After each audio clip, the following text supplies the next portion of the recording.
भारत बंद का आह्वान किया गया था। इस वजह से प्रदेश में कितना नुकसान हुआ है?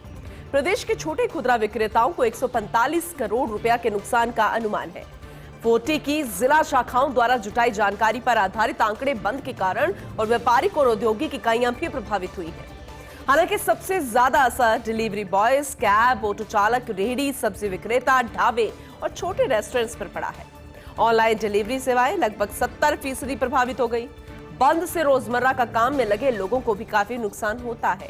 हालांकि जिस उद्देश्य से इस बंद का आह्वान किया गया था, वो उद्देश्य कितना पूरा हुआ ये वक्त बताएगा, लेकिन इससे नुकसान कितना हुआ है फिलहाल वो जानकारी हम आप तक पहुंचा रहे हैं। कृषि पर्यवेक्षक भर्ती 2023 से जुड़ी एक खबर है। भर्ती में डॉक्यूमेंट्स का सत्यापन अब ऑनलाइन होगा।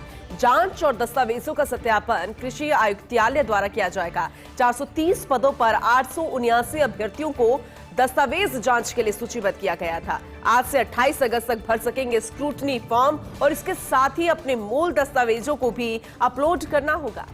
बोर्ड ने इसके लिए 15 प्रकार के डॉक्यूमेंट्स की सूची जारी कर दी है, ताकि अब आपको किसी तरह की कोई गफलत ना हो, कोई गलती ना हो। ऑनलाइन ये पूरी प्रक्रिया रहेगी और आज से 28 अगस्त तक स्क्रूटनी फॉर्म भरे जा सकेंगे और अपने मूल दस्तावेजों को भी अपलोड करना कंपलसरी होगा।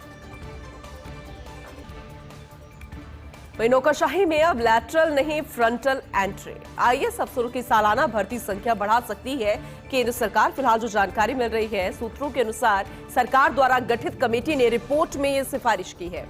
आईएएस अफसरों की कमी से निपटने के लिए संख्या बढ़ाने की सिफारिश है। अभी यूपीएससी के माध्यम से हर साल 180 आईएएस अफसरों की भर्ती होती है। आईएएस की कमी का हवाला देकर राज्य सरकार डेपुटेशन पर अफसरों को रिलीव नहीं कर रही है।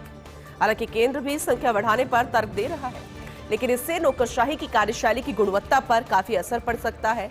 अब ऐसे में इससे पार कैसे पाई जाएगी, क्योंकि देखा जाए तो हर साल महज 180 आईएएस अफसरों की भर्ती ही होती है और हर बार आईएएस की कमी का हवाला भी दिया जाता है, जिससे राज्य सरकार डेपुटेशन पर अफसरों को रिलीव ही नहीं करती है। हालांकि केंद्र भी संख्या बढ़ाने पर तर्क तो दे रहा है, लेकिन ये तर्क असलियत में धरातल पर कब पूरा होगा ये भी देखने वाली बात होगी। लेकिन कुल मिलाकर नौकरशाही की इस कार्यशैली की गुणवत्ता पर असर पड़ सकता है।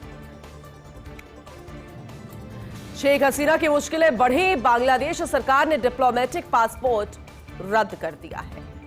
उनके अन्य सहयोगियों का भी डिप्लोमेटिक पासपोर्ट रद्द किया गया। अब इसके बाद अब शेख हसीना का दूसरे देशों में जाना और ज्यादा कठिन हो गया है। पासपोर्ट रद्द करने के पीछे कारण दिया गया, शेख हसीना के खिलाफ अब तक 44 आपराधिक मुकदमे दर्ज होने का एक कारण दे दिया गया।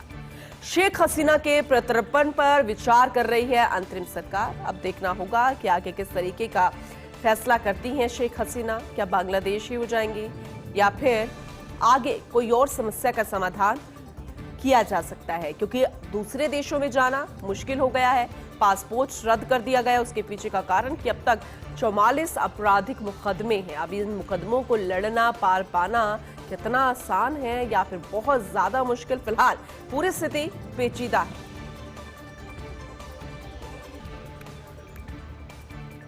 अब ओमान में भरना होगा इनकम टैक्स। ओमान में अगले साल से लगेगा इनकम टैक्स। जी हां, इनकम टैक्स लेने वाला पहला खाड़ी देश बनेगा ओमान। जी हां, अभी जो जानकारी हम आपको दे रहे हैं वो पहला खाड़ी देश होगा और वो ओमान बनेगा। फिलहाल कामगार और पेशेवरों पर यह इनकम टैक्स नहीं लगता था। हर साल लगभग 84 लाख कमाने वालों को अब देना होगा 5 से 9% तक टैक्स। इससे ओमान में रहने वाले 6 लाख भारतीयों पर खासा असर पड़ने वाला है, क्योंकि ज्यादातर भारतीय पहुंचते थे रोजी रोटी के लिए और अच्छा खासा मुनाफा कमाने के लिए, लेकिन जब उन्हें टैक्स देना पड़ेगा तो फिर लगभग 6 लाख भारतीयों पर इसका असर आएगा।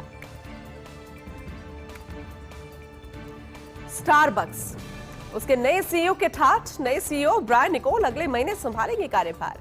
हालांकि ब्रायन निकोल का कार्यकाल कुछ वजह से रहने वाला है बेहद खास। ये हम इसलिए कह रहे हैं और उनके ठाठ बाट की जानकारी आपको इसलिए दे रहे हैं क्योंकि रोजाना आने जाने के लिए उन्हें 1600 किलोमीटर की यात्रा वो करेंगे।